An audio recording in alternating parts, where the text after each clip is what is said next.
Hey, good morning, people. Thank you for joining me and the main man himself, Nick Godwin of Bylingua. Nicholas, sorry. Only your mum That's all right. Only your mum you can immediately, mate, get the hairs on the back of my neck standing up immediately. I'm in trouble straight away. You know, mate, as soon as I said it, I thought, no one calls him Nicholas. How are you, sir?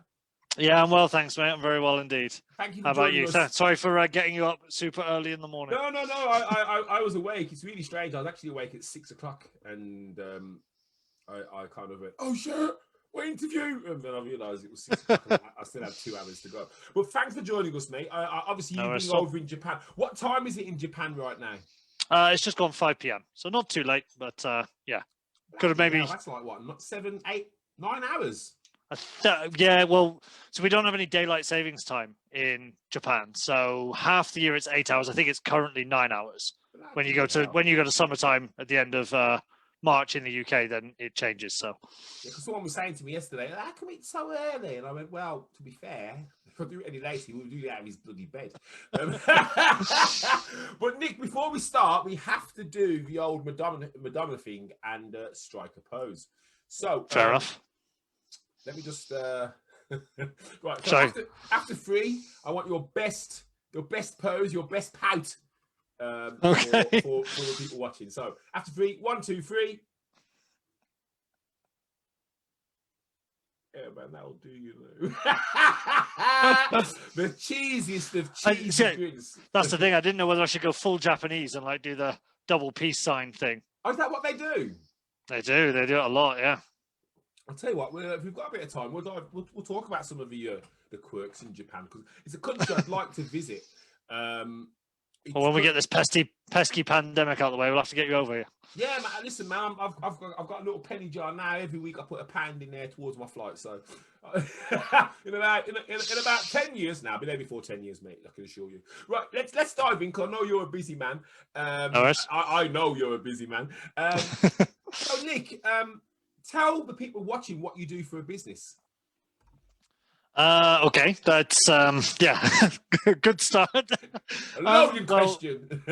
Yeah, well, basically, I'm a glorified English teacher, I guess. I run a consultancy-esque business out in Japan where we help particularly intermediate level Japanese professionals who want to improve their English skills.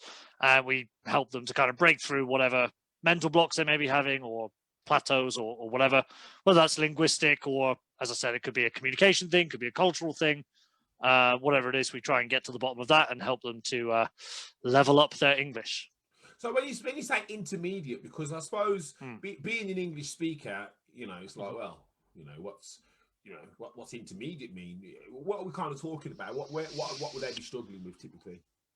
Well, generally, I mean, as you might or might not be aware, the Japanese language is one of the furthest removed from English in terms of grammar structure, in terms of vocabulary. So if you were to learn, say, Spanish or French, you would find lots of similar words that you can kind of make a relative jump. So I guess it's a really good question, because intermediate's kind of a moving target depending on how different things are anyway. And the fundamental sentence structure of Japanese is completely different from English. And so as a result, a lot of Japanese people will learn the fundamentals of English grammar, but they won't get much experience actually speaking it. So they'll be able to put together a sentence if they have enough time. Yeah. But there'll be a lot of kind of translation-based mistakes. There'll be a lot of cultural difference points and how phrases don't really fit into English particularly well. Right. So when I think of an intermediate, basically I think of someone who can functionally have a conversation, but it comes at a pretty slow pace. It's not particularly natural. They might struggle with listening to someone speaking at a natural speed or something like that. Yeah. Okay. Oh, fantastic. Fantastic business, mate. I mean, like, I suppose when you think of someone learning a language, you don't kind of think of different levels. You just think, well, we're going to learn a language and they'll be proficient. But you know, there's all these little, and English isn't the easiest language to learn anyway. No, well, it's a weird thing because English, I always think of languages, I guess, having two different points. There's how easy is it to start and how easy is it to master? And ironically, Japanese is really difficult to start, but actually it's quite easy to progress a lot. Wow. Because it follows its own rules really well. Those rules are quite difficult to get used to, but once you do, you can kind of elevate your level pretty quickly. English is quite the opposite. So English is one reason that English is an international language is because it snaps together really easily, right? If you just say, I eat burger, something like that, like even if you lose lots of grammar points. That's how you used to speak when I first met you. There you go. That's what Birmingham will do to you, mate. I eat burger. but the point is that because of that, you would already understand what I'm saying, even if I'm not speaking particularly correct, which is why English can be generally understood, even at a beginner level. Yeah.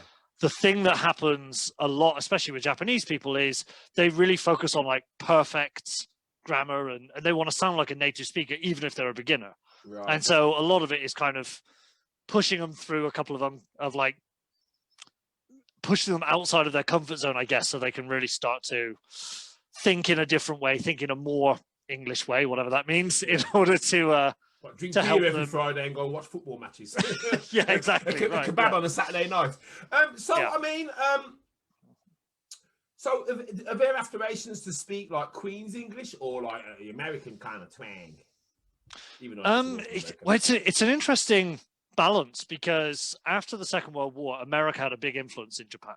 Yeah. So in schools, most people are taught American English. Right. But actually, maybe this is just process of elimination because I'm British. So a lot of people then talk to me about British English. But I hear a lot from students and Japanese people that they seem to have a deeper connection with something in England. If it's American, like obviously people love baseball and things like that here, but you know, the amount of people I've heard who have a deep love of the Beatles or really like Sherlock Holmes or Charles Dickens or something, there'll be something about British culture that they just absolutely love. Have none of them mentioned Nigel Campbell then? As well? Not yet. You haven't. It's because you haven't filled that pound jar up yet. Mate. You need to. Once you come over here, I'm guaranteeing it'll only take a week, and they'll be singing the praises of Nigel Campbell throughout the land. I'll walk everywhere very slowly. There you go. Yeah, bottles of rum will fly out in front of you. You don't do very nephew out there, do you? What inspired you to start the business, Nick? I mean, obviously moving to Japan, but I mean, what inspired you to kind of to do that business? Well, I guess there's two questions there. What made me want to start a business in general, and then why did I do this? I guess, right? Because I've certainly not taken the path less traveled. You know, I have taken the path less traveled. I guess I haven't taken the easy road. Is what I mean to say. Mate, it's early. You excuse. Yeah, not only. Yeah, sure, I'll take it. So I think I always wanted to be my own boss. I always wanted to do something where I could, I felt I could have some kind of impact, but I honestly had no idea what that was going to be. After I graduated from uni, I decided to come out to Japan initially for a 1-year teaching contract, which was effectively just make a bit of money so that I could come and live in Japan. And I am a language geek, self-confessed, and whatever. Don't worry, mate. We're coming back to that in a bit. So ever since, you know, I was a teenager, I was kind of dabbling with different languages, and I'd never lived in a foreign country. So it was, you know, I had this classic idea of, 1 year in Japan and you'll be native level and it'll be no problem and everything will be fine. So I came under the ideas of that. And when I got here, I started working for what's called an eikaiwa, which is an English conversation school. And that's a really established structure in Japan because school English lessons are very technical. They're very grammar focused. It's designed so you can pass the test, kind of the same way that we have them in school in England. But then obviously, unlike England, there's a bit more of a need in business for Japanese professionals to be able to function in English, whether it's traveling personally, obviously business meetings, everything like that, because the percentage of people who can speak Japanese when they interact with them is really low. Yes. So this English conversation structure came up, and I went and taught there, and I taught in a great school. I was incredibly lucky in the school. However, it wasn't really designed to help students improve. Okay. Which sounds ridiculous, but they're effectively, the marketing of these language schools is we have native speaker teachers who can help you. But most people, myself included, are not teachers when they come here. So they don't know anything about how to teach English. And so they have very much like a cookie cutter system to train native speakers to be able to give decent, entertaining lessons. Yeah. And they're decent and they're entertaining, as I just mentioned, but they're not necessarily particularly effective. Right. And so for me, my 1 year here turned into 3.5, and that started to really drain on me because I love learning languages. And I was like, well, what I do to learn a language is not what we're doing in classrooms. Of course. And that doesn't necessarily mean I'm right, but I was also seeing the result wasn't working. Yes. So after a couple of years, I got married and moved to the UK, and that's where I met you. Moved to the UK with my wife for 5 years. And prior to leaving Japan, I already had the idea that I wanted to do something. I loved teaching. I really enjoyed it.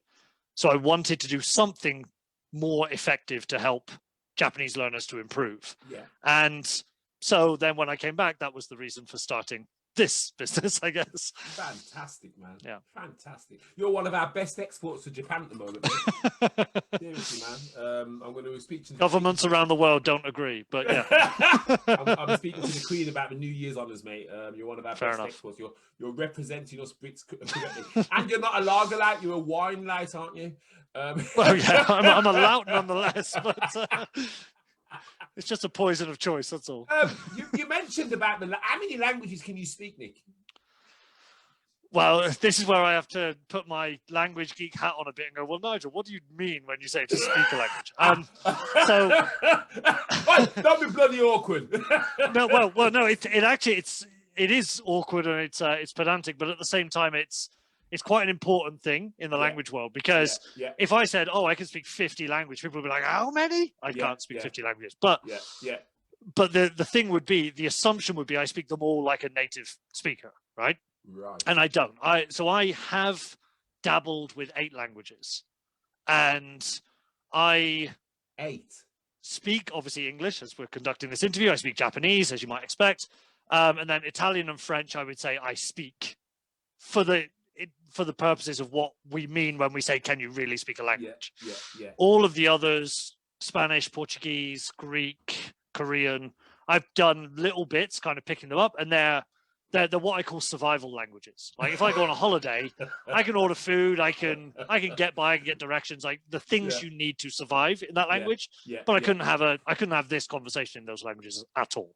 Mate, that's absolute 8 languages. Guys, I'm not being funny, right? Us English, right? You know, I'm gonna say it. We're bloody lazy when it comes to languages. You know, we're happy to learn Brummie or Douglai. You know, even a little bit of like Welsh or kind of.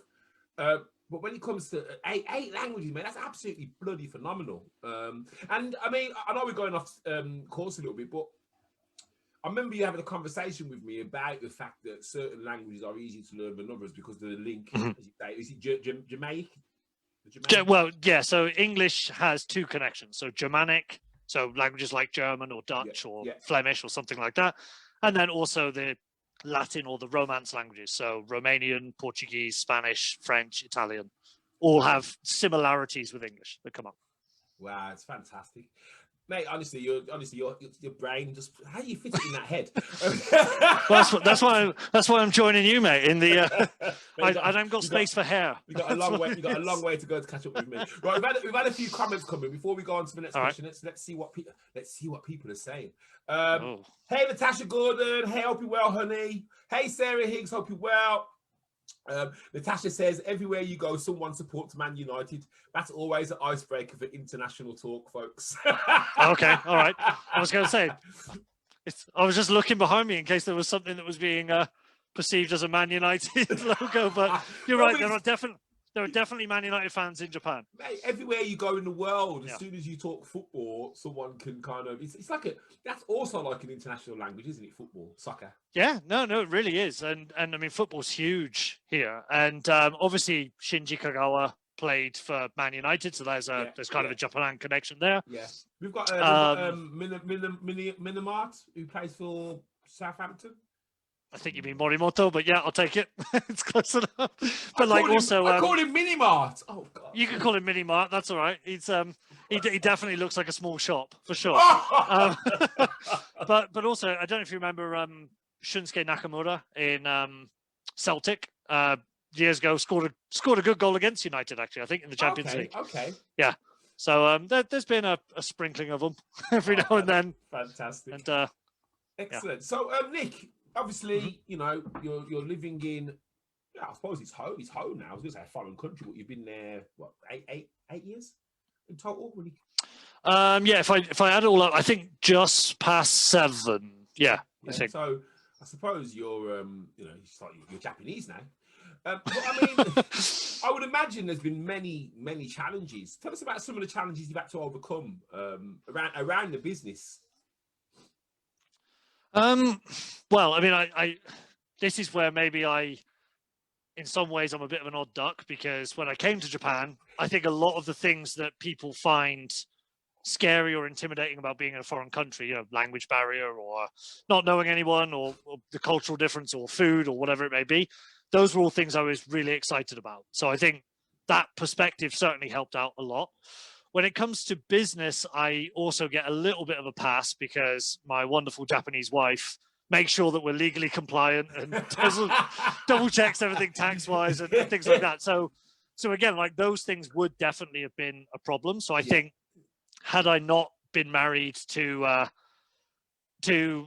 Japanese native who also happens to be a language teacher, so she teaches in the business as well, but then I probably would have needed to either network, find, you know, professional services or professional advice or whatever for legal things, and those kind of things would have definitely posed a problem. But Japan's not really an entrepreneurial country, but the flip side of that is there's not a lot of legislation really to stop you, because there's not a huge amount of competition. Japan's trying to kind of push for that more and more. So it's kind of like just registering as a sole proprietor in the UK, really. Obviously there's a bit of bureaucracy and things that go along with that. And I don't know how much more difficult that would have been had I not had a spouse visa and things like that, you know, before I was here on a teaching visa. So that wouldn't have applied. I do have a friend, it's slightly different because he's American, but he also came here on a teaching visa, then set up on his own. And so he needed to get sponsorship through freelance partnerships. Right. So I guess I would have probably had to do more things on that side. But I got to kind of circumvent that a lot by having a spouse visa and having a Japanese native speaker who can kind of deal with those things for me. So the moral of that story is, if you want to go somewhere else, get married. Get married. Absolutely, that's it. Fantastic. Tell us one thing about you that not many people know about. Careful. I know you.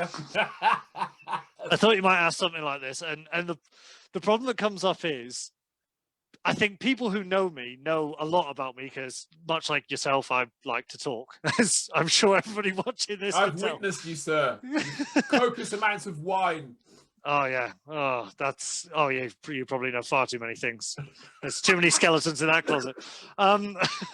But then I think, obviously, for the sake of people watching, probably there are a lot of things they don't know. So I guess the two-penny tour, I like online learning. I'm a bit of a language geek, obviously, we've already covered. A wino, and used to be a wine teacher. So professional wino, which I guess gives me an excuse. Man. So, yeah. So the wine teaching, I noticed you kind of airbrushed that very quickly. Tell us a little bit about the wine teaching, because I know that you, when you was in the UK, I remember you going to these classes and coming back and telling me about, you know, the chestnut flavored wine. I mean, your tongue as you dance, and I was like, mate, it's just bloody wine. But obviously, it isn't just wine. Give us a few give us a few pointers about wine that people can kind of take away and say, I know, I've learned something today.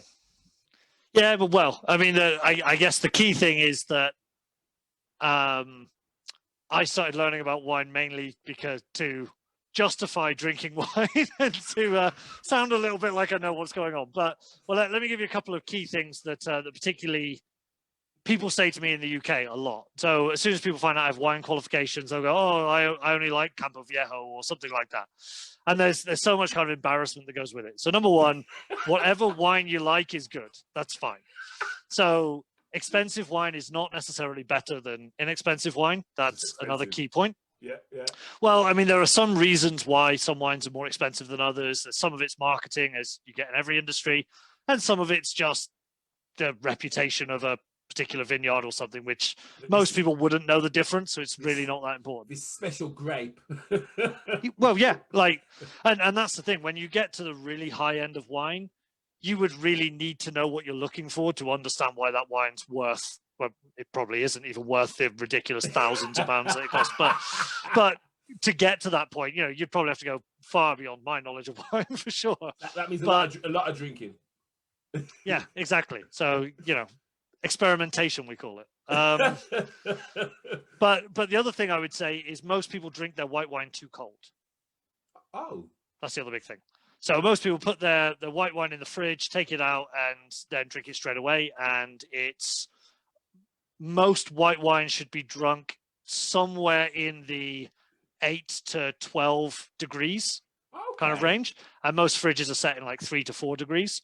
So simple answer, you don't need to buy a wine fridge or anything, but just take it out, leave it 15 minutes before you open it and have it. Boom! Hear that, guys? I know it's a bit early to be talking about wine. It's 5 o'clock somewhere in Japan. Exactly. In fact. Somewhere in the world, it's 5. Oh, you know, Nick will be finishing shortly, so I imagine that he'll be like.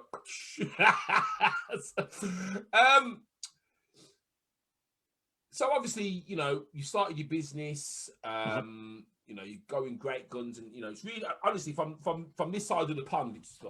This side of the world. It's really good to see that you've kind of gone back to Japan and you've cemented your arrival, and great things are happening. You know, guys, I know what's happening behind the scenes. We're not going to tell you, but I know. And Nick's on some. He's on that kind of a trajectory. You see that? Not like that. It's like that. So in 12 months' time, this guy's life would have changed again. I'm telling you that now. So you heard it here first. So if someone was looking to start a business right now, and I know obviously you're in Japan, so I suppose, you know, what would you suggest looking at the UK, looking at Japan? What advice would you give someone who was crazy enough maybe to want to start a business? Well, I mean, one part of it I'll steal from someone who I listen to a lot, Tim Ferriss. I don't know if you listen to a lot of this stuff. I know Tim. Well, one thing that he always talks about with business advice that I wholeheartedly agree with is to scratch your own itch. So if you're interested in running your own business, if you look at your credit card statement and see the things that you spend a disproportionate amount of money on and things that you're relatively price insensitive on, those are probably good points for you to focus on. Because if you are doing that, you guarantee at least that you are a customer, you are serving someone, and you're probably going to be able to communicate with, market to, and you're already in front of people who have similar interests. You know, by nature of being a social animal, we're probably surrounded by people who like similar things to us. Yeah. So that immediately gives you a softer entry point. And I think the other part that I would cross with that is look where you think there is a gap in the market, and a gap in the market can look at a lot of things, but I always think of it as where do you see people complaining about what currently exists?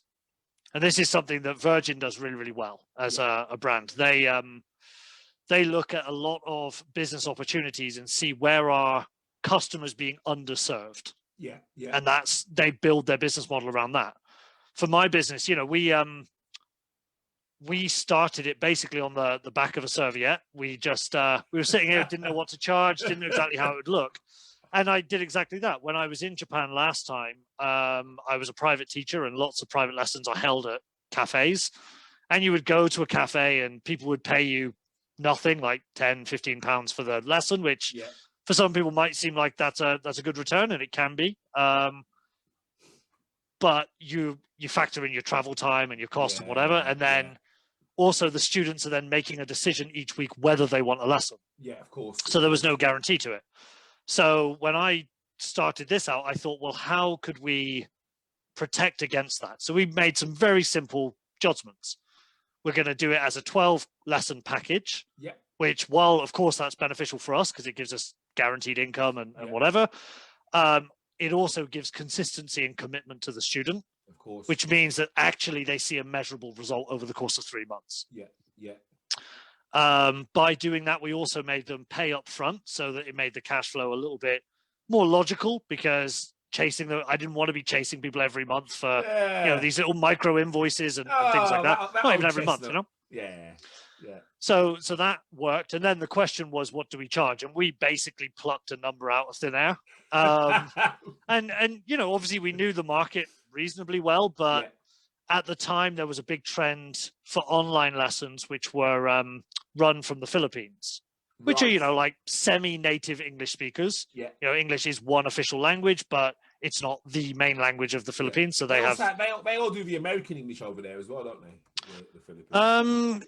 Well, yeah. I mean, the Philippines is a really interesting country because they have kind of mixtures of Tagalog, which is their local language, and then Spanish as well. I love it when you talk dirty. So because of that, so they have their grammar structure is pretty good, but it's kind of like a very, very good non-native speaker rather than a completely native speaker. So they don't have lots of natural phrases and things like that. But they also, because of labor costs and things, they were charging a really tiny amount for it. So we basically chose a price point which gave us a gulp, but also kind of paid our bills, and based on the market in Japan was a fair price. And to be honest, like, no customer ever asked about it.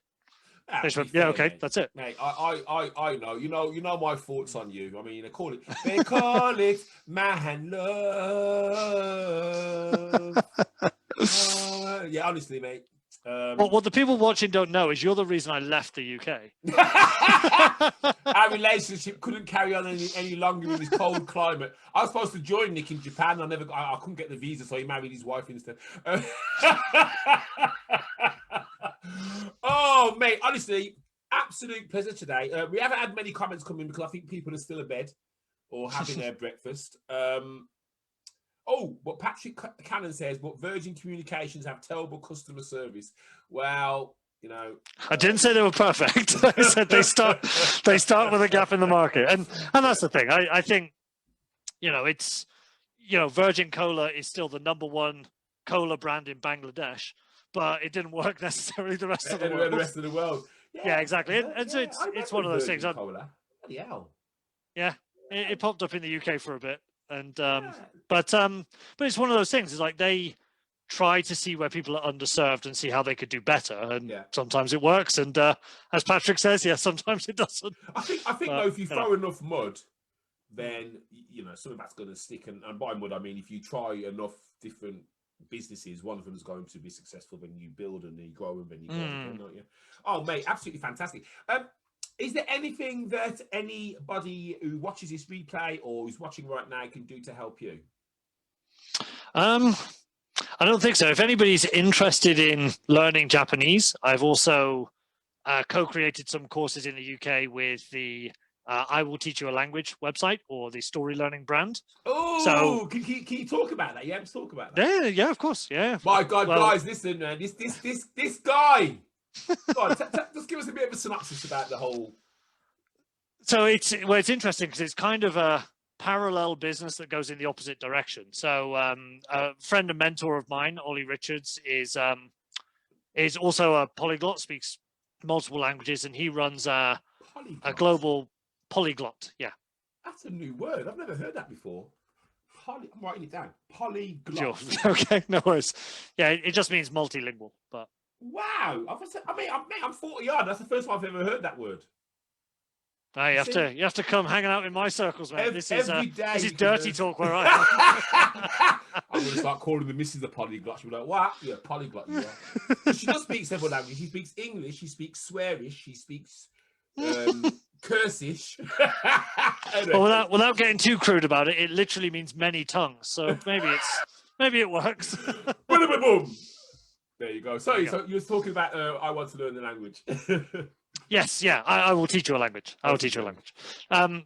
So basically, I reached out to him, and here's a good business tip, I guess. I reached out to Ollie because he had a business that we really wanted to try and emulate. Yes. His business teaches I guess he teaches some English as well, but it's not his primary focus. He basically teaches English speakers other foreign languages. Yeah, yeah. And he has a lot of online courses, books, and various other resources. And he's also a Japanese speaker, but I reached out to him because there seemed to be a gap in the market. There seemed to be a lot of demand for Japanese courses, but he didn't have that many. And the response was basically that he hadn't found a teacher who could do them. So we decided to partner up, and I started creating his language courses. Some of them have been finished. Some of them are still in progress at the moment. So if anybody's interested in learning Japanese, or in fact French, Spanish, Italian, or any of the other languages he deals with, then you might want to pop to iwillteachyoualanguage.com and check out his wares, because I can vouch for their quality. I'm going to let you guys know that Nick has completely scaled down that story, but I will say this: Ollie was wowed by Nick, wowed by Nick, and he's still being wowed by Nick now. And the feedback that Nick has had from what he's put together for Ollie in terms of the courses has been next to phenomenal, something like a phenomenon. So don't worry, mate. I'll blow your trumpet. Appreciate it. So, guys, if you are looking to learn a language, sorry, say that name again. So his brand, they're transitioning brand at the moment. The website is iwillteachyoualanguage.com. iwillteachyoualanguage.com. I mean, if you get 5 minutes, mate, if you can go back to this video and any links that you want to drop on there, so links to you, so if you've got LinkedIn, whatever.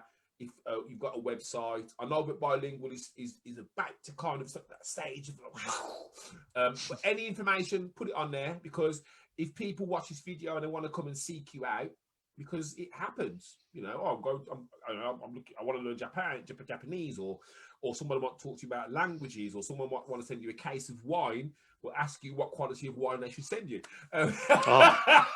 Always welcome.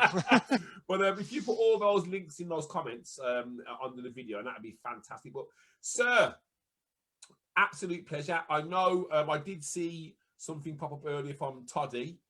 She says, I can't join you. You should get a new job then. I knew she'd be on here, because she again is one of your greatest fans. But all I want to say, mate, is thank you so much for joining me today. It's been an absolute pleasure. It's been as good as I knew it would. And, obviously we've got our little catch up on Thursday morning anyway, so we can maybe go over this. But thanks so much. People, thanks for watching. Thanks for the comments. Anybody watching on replay, if you do hashtag replay, there will be a prize. I'm putting the prizes together this week. So you're going to get a message off me with a link to a website, and you can go and get whatever you want from there. But thanks for joining us, Nick. Thanks for joining us. Don't go anywhere. I'm going to stop the stream now, and then we'll have a quick debrief. People, I know it was an early one, but thank you so much for those who have watched, and I look forward to catching up with all of you. Oh, in fact, tomorrow I am speaking to Bruce Parker, SEO legend. He actually speaks like that. He's got a voice that can make knees tremble. Including my own. No, seriously, man. He's as smooth as a mink cod piece. That's what he's like. But people, see you all tomorrow. Thanks for joining us today. So that's goodbye from me. Goodbye from Nick. Oh, Nick, before we go, please. Yes. I want you to say goodbye to the followers of Love Sounds Hate Selling, and I want you to say it in Japanese. Okay. Love Sounds Hate Selling の皆さん聞いていただいてありがとうございます。来週も聞いてくださってよろしくお願いいたします。